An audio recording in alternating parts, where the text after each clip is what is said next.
한국의 핵 추진 잠수함 소식이 매일매일 업데이트되고 있습니다. 그도 그럴 것이 동북아 바다의 권력 지도가 현실로 이동하고 있기 때문인데요. 그래서 오늘은 한미 핵 추진 잠수함 협의에 대한 내용 위주로 새로운 소식을 전해드리겠습니다. 그럼 우리 국민들이 가장 궁금한 것이 있습니다. 바로 지금까지 무엇이 어떻게 합의됐는지 이 부분이 가장 궁금해 하실 것입니다. 현재 미국과 한국의 핵 추진 잠수함 협력은 단순한 정치적 발언을 넘어 실제 산업과 제도, 기술의 세 축에서 맞물려 움직이고 있습니다. 우선 가장 중요한 점은 이번 논의가 단순한 기술 이전 문제가 아니라 핵연료 관리와 규제 협력 체계를 중심으로 짜여지고 있다는 사실입니다. 한국은 핵무기를 개발하려는 의도가 아닌 장기작전과 지속 추적 능력을 위한 핵 추진만을 목표로 하고 있으며 이는 국제사회에서도 충분히 합리적인 명분으로 받아들여지고 있습니다. 이 협력의 핵심 병목은 추진용 핵연료의 종류와 관리 체계입니다.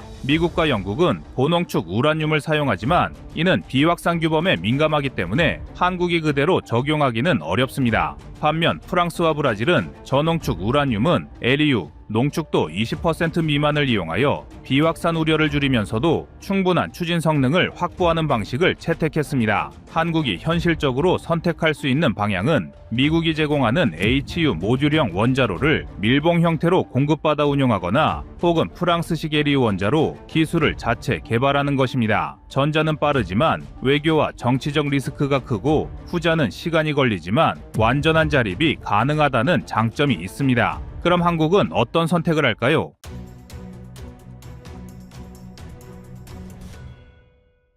트럼프 대통령이 언급한 필리조선소는 실제로 핵 추진 잠수함을 건조할 수 없는 구조임에도 불구하고 그 이름을 꺼낸 이유는 단순한 착오가 아니라 정치적 또는 전략적 메시지를 담은 행위로 해석해야 합니다. 첫째, 상징적 의미입니다. 필리조선소는 과거 미 해군 수리 건조 거점이었고 최근 한화그룹이 인수하면서 한국의 조선 기술이 미국 본토로 진출한 상징이 되었습니다. 트럼프가 한국의 핵 추진 잠수함을 필리조선소에서 건조할 수 있다고 언급한 것은 단순히 장소를 말한 것이 아니라 한미 방산 협력이 미국 내 산업 기반까지 확장된다는 정치적 제스처였습니다. 다시 말해 미국 내에서도 한국 조선 기술이 동맹의 일부가 되었다는 신호를 던진 것입니다. 둘째, 산업 협력의 발판을 제시하는 발언입니다. 실제 필리조선소는 상선과 보급선을 주로 건조하지만 최근 미국 정부의 지원으로 군용 구조물 제작 설비 확충이 검토되고 있습니다. 이 때문에 미국은 한국의 기술력을 활용해 자국 내 조선업 고용과 생산 기반을 강화할 수 있다는 기대를 갖고 있습니다. 즉, 트럼프의 발언은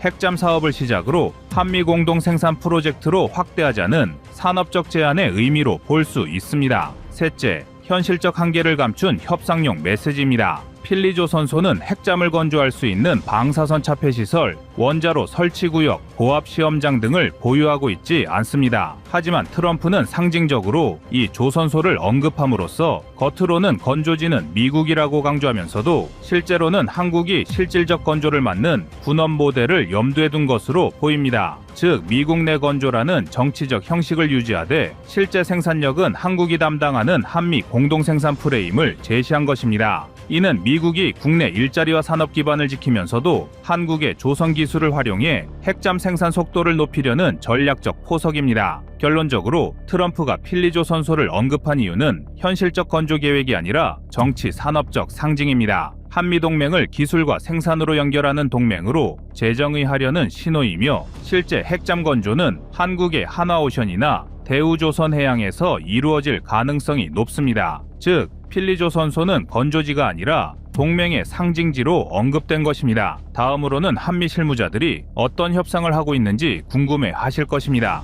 현재 핵 추진 잠수함을 둘러싸고 지금 한미 양국은 겉으로 보이는 메시지보다 훨씬 더 복잡하고 촘촘한 실무 협의를 진행 중입니다. 먼저 연료 및 원자로 협상 구조가 핵심입니다. 한국 정부는 연료만 있으면 핵 추진 잠수함 운용 가능하다는 표현을 거듭해왔고 실제로 이재명 대통령이 미국 측에 핵 추진 잠수함용 연료 제공을 요청한 것이 보도되었습니다. 이 협상은 단순히 연료를 사오는 문제가 아니라 미국의 핵 추진 원자로 기술이 적용된 잠수함을 한국이 건조하거나 운용할 수 있도록 허가받는 구조를 만들기 위한 첫걸음입니다. 즉, 한국은 디젤 또는 AIP 방식 잠수함 운용 한계를 인지하고 있었고 이를 극복하기 위해 핵 추진 플랫폼 확보가 전략적 목표가 됐습니다. 이를 위해 미국은 그간 사실상 동맹국 중에서도 핵잠 기술 이전을 극히 제한해왔지만 이번에는 모델 동맹으로서 한국의 문을 여는 모양새입니다. 언론에는 하나오션이 한국형 핵 추진 잠수함 시뮬레이션을 완료했다고 발표했지만 이는 한국의 기술력으로만 독자적으로 진행한 사항입니다. 이 때문에 한국이 핵 추진 잠수함 설계가 이미 끝났다는 말이 나오는 것인데요. 하지만 현재 진행되고 있는 실무에서는 미국의 조선, 원자로, 감시체계 등과 한국의 선체 설계, 블록 공정, 통합, 유지 보수 역량이 어떻게 결합될지 협의 중입니다. 여기서 우리가 주목해야 할 실무 항목은 원자력 비확산 규제 조건입니다. 한국은 핵무기 보유 의사가 없음을 공식화하면서도 핵잠 추진 연료 농축도 및 사용 후 연료 재처리 가능성 등을 둘러싼 미국 측의 기술 규제 틀을 바꾸는 협상을 진행 중입니다. 실제로 미국 측 국방장관이 한국이 핵 추진 잠수함 계획을 개발하는데 우리가 전적으로 지원할 것이라고 밝혔고, 이는 과거에 한국이 핵잠 역량을 확보하는 데 걸림돌이 됐던 원자력 협정 NPT 연계 규제 틀이 실제로 재검토되고 있다는 의미입니다. 이 과정에서 핵잠 추진 체계가 완전 독자 개발이 아니라 미국 기술과 감시하 협력 개발로 기획될 가능성이 크고, 따라서 한국이 직접 농축 우라늄이나 사용 후 연료 재처리에 접근할지 여부도 실무 협의 항목입니다. 다음으로 중요한 포인트는 전략 작전적 역할 변화입니다. 한국이 핵잠을 갖게 되면 단순히 잠수함 한 척이 늘어나는 것이 아니라 한미연합 해군 체계 안에서 한국에게 더 큰 책임과 역할이 부여될 수 있습니다. 미국은 한국이 자국 부담을 나눠짐으로써 인도태평양 지역에서 보다 주체적 동맹 역할을 하기를 기대하고 있으며, 이를 위해 한국이 핵 추진 잠수함 운용 역량을 갖는 것 자체가 양국연합 전략 재구성의 축이 될 수 있다는 내부 분석이 나옵니다. 즉, 미국이 지키던 자리를 한국이 일부 대신 맡아서 감시하라는 것입니다. 사실 이런 협상은 우리에게도 긍정적인 부분으로 작용하는 게 큽니다. 그래서 이제 한국 해군은 원해에서만 머무는 것이 아니라 대양 해군으로 거듭나야 한다는 것인데요. 그런데 이것도 급하게 결정지을 수 없습니다. 우리 해군의 최종 목표는 대양 해군인 것은 맞지만 여기에 맞는 호위선단을 구축해야 하고, 이것은 국가 예산으로 차근차근 진행해야 하기 때문입니다. 마지막으로 산업경제 대가 역시 실무협의의 한 축입니다.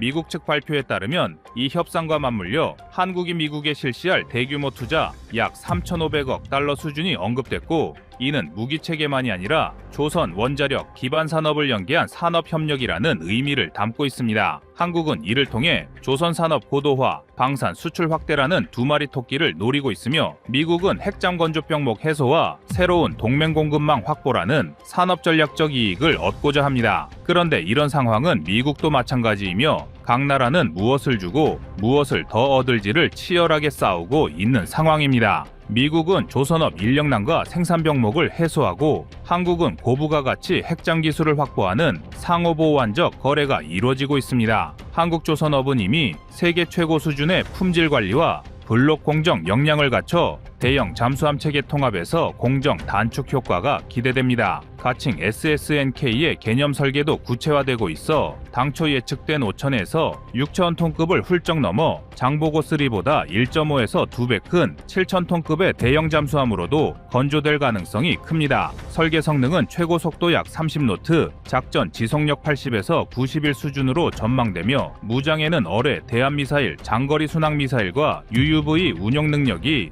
포함될 것으로 보입니다. 핵 추진의 핵심 이점은 연료 보급 없이 수개월간 잠항할 수 있는 사실상 무제한 체류와 디젤 발전기 제거로 인한 소음 대폭 감소로 SLBM 추적과 광격 대잠 작전에서 압도적 우위를 제공합니다.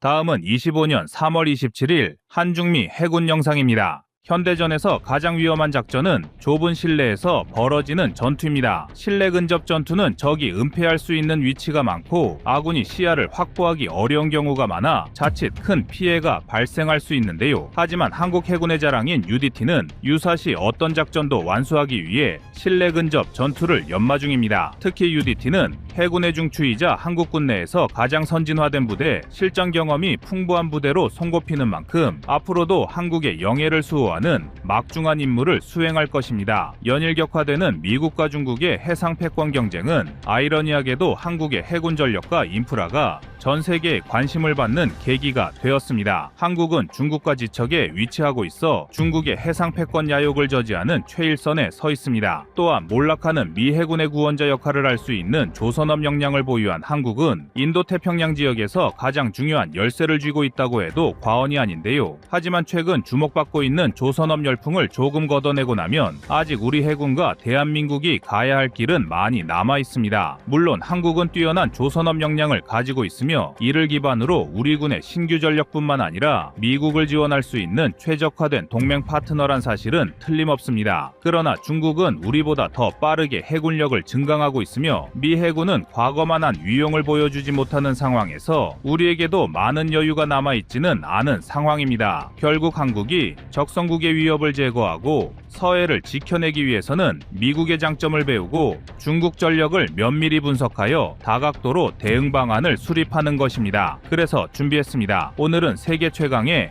미국 해군을 기준으로 대한민국의 해군 전력이 어느 정도 수준인지 살펴보고 중국과의 군사분쟁 발발 시 우리 해군의 전략 방안에 대해 자세히 알려드리겠습니다.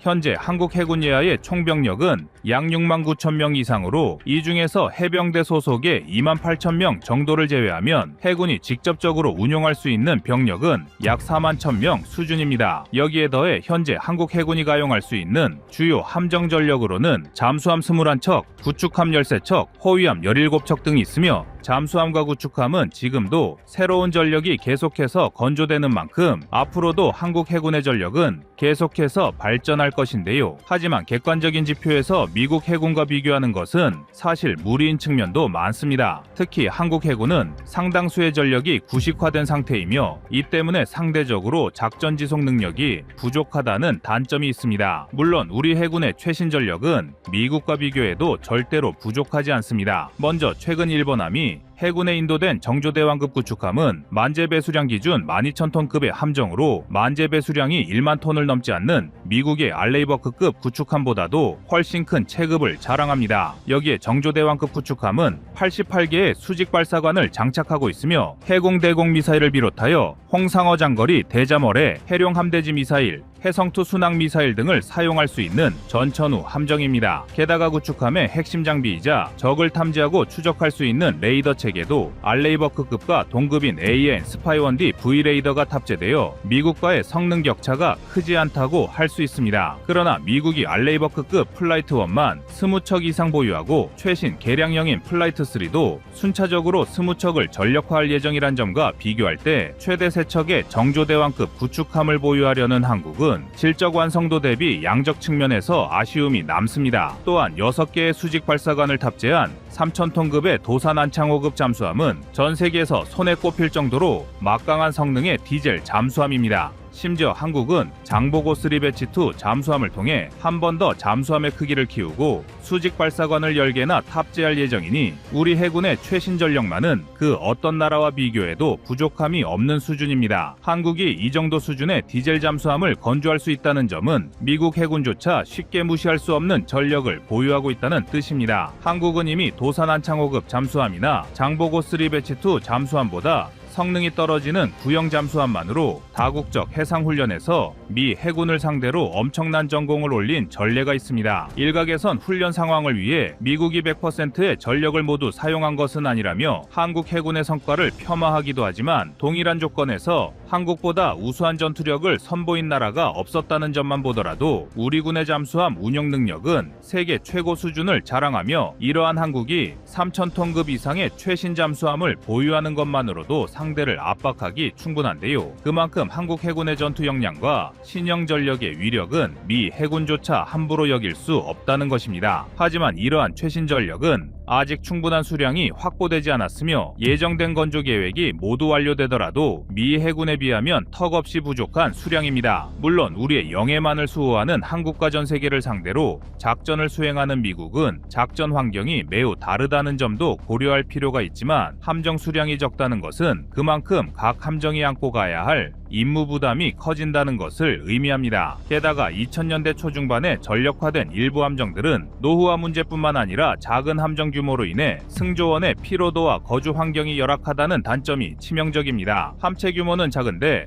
각종 미사일과 전투 체계를 최대한 밀어넣으면서 함정 내부 공간의 활용이 어려웠고, 이는 곧 함정 승조원들의 전투 피로도 문제로 이어졌습니다. 그리고 이러한 문제점은 한국 해군이 장기간 작전이나 대양 작전을 원활히 수행하지 못하게 만드는 결과로 이어졌는데요. 반면 미국은 과거부터 대양을 넘나들며 군사작전을 수행했기 때문에 함정의 규모가 크고 내부 공간의 활용성이 극대화되면서 함정 자체의 성능과 더불어 승조원의 전투력 유지가 수월하다는 장점을 갖추고 있습니다. 그러나 우리 군이 이러한 문제점을 인식하지 못하는 것은 아닙니다. 앞서 말씀드린 바와 같이 한국이 전력화하고 있는 신규 함정들은 체급이 매우 커지면서 무장과 전투 체계를 강화할 수 있으며 승조원들의 생활 공간까지 확보하면서 우리 군의 작전 지속 능력을 한층 더 높이고 있습니다. 또한 한국 해군은 지속적인 전력 증강 사업을 이어가고 있는데, 신규 함정을 전력화하는 조선업 역량은 한국이 미국보다 한 수위의 기술력을 자랑합니다. 미국은 현재까지 건조된 함정의 성능은 뛰어날지 몰라도 이를 유지할 수 있는 기술과 인프라가 부족합니다. 하지만 한국은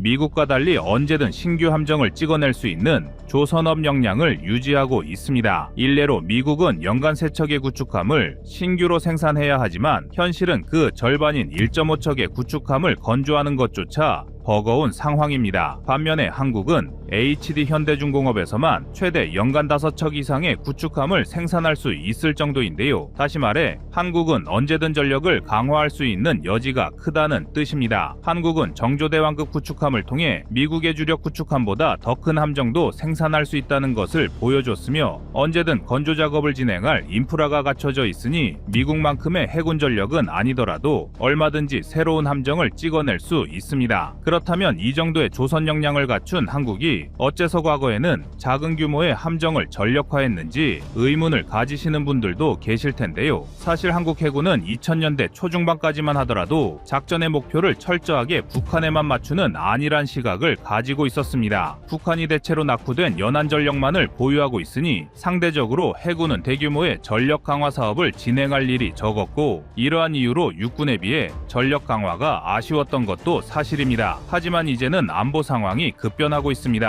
중국이 해상 패권 경쟁을 가속하면서 한국은 북한보다 중국을 상대할 수 있는 해군 전력이 더욱 중요해지고 있는데요. 한국은 서해를 중심으로 중국 해군과의 군사 분쟁 위협이 계속해서 높아지고 있습니다. 아닌 게 아니라 중국은 서해 일대에 불법 구조물을 설치하며 한국 해경과 대치하고 있는데, 이러한 불법 구조물은 향후 서해를 자신들의 영해로 주장하기 위한 밑 작업이 될 여지가 농후합니다. 중국은 항상 불법 구조물이나 인공섬을 기반으로 주변 해역을 자신들의 영해라 우긴 다음 막강한 해군력을 앞세워 주변국을 압박하는 전략을 사용하기 때문인데요. 따라서 한국은 우리 군이 가용할 수 있는 해군력과 미 해군의 전략을 참고하여 중국 해군을 제압할 전략을 구상해야 합니다. 특히 한국이 벤치마킹할 수 있는 미 해군의 전략 중 하나는 해상에서의 미사일 보급 전략입니다. 원래 해군 함정은 탑재한 미사일을 모두 소진하게 되면 회항 후 정박하여 미사일 보급 절차를 실시합니다. 그런데 미국은 압도적인 중국 해군의 물량 공세를 제압하기 위해 해상에서 미사일을 보급하는 방안을 연구하고 있으며, 이러한 전술 교리는 한국 해군도 얼마든지 고려할 수 있습니다. 중국은 해상 민병대조차도 수십 척 이상의 선박을 동원할 수 있으며, 말이 좋아 민병대지 중국 정규군의 지원을 받아 주기적으로 정식 군사훈련까지 진행할 정도입니다. 따라서 이러한 중국 해군의 발호를 저지하기 위해서는 한국도 미국의 전술 교리를 참고하여 재보급 능력과 임무 효율을 고민해야 할 것입니다. 여기에 더해 한국은 잠수함 전력을 앞세워 중국 해군이 한국으로 접근하지 못하는 전략을 구사할 수 있으며, 이를 위해서는 도산 안창호급 잠수함 못지않은 잠수함 전력을 추가로 확보해야 합니다. 한국의 서해는 잠수함이 매복 공격을 수행하기 적합한 지형 특성을 가지고 있지만, 장보고급 잠수함과 손원 1급 잠수함은 함정의 체급 자체가 작고 노후화되어 중국의 주력 핵 잠수함을 상대할 정도는 아닌데요. 그렇기 때문에 한국은 후속 잠수함 사업을 통해 최신 잠수함을 더 많이 확보하고 노후 전력을 퇴역시킬 전략 방안이 중요한 것입니다. 한국은 해군 전력의 질적 측면과 함정 건조 역량을 빠르게 성장시켜 왔지만 여전히 수적 측면에선 중국과 미국 등의 군사 강국보다 부족한 점이 많습니다. 따라서 한국 해군이 더 강력한 전력을 확보하기 위해서는 질적 성장과 함께 양적 성장도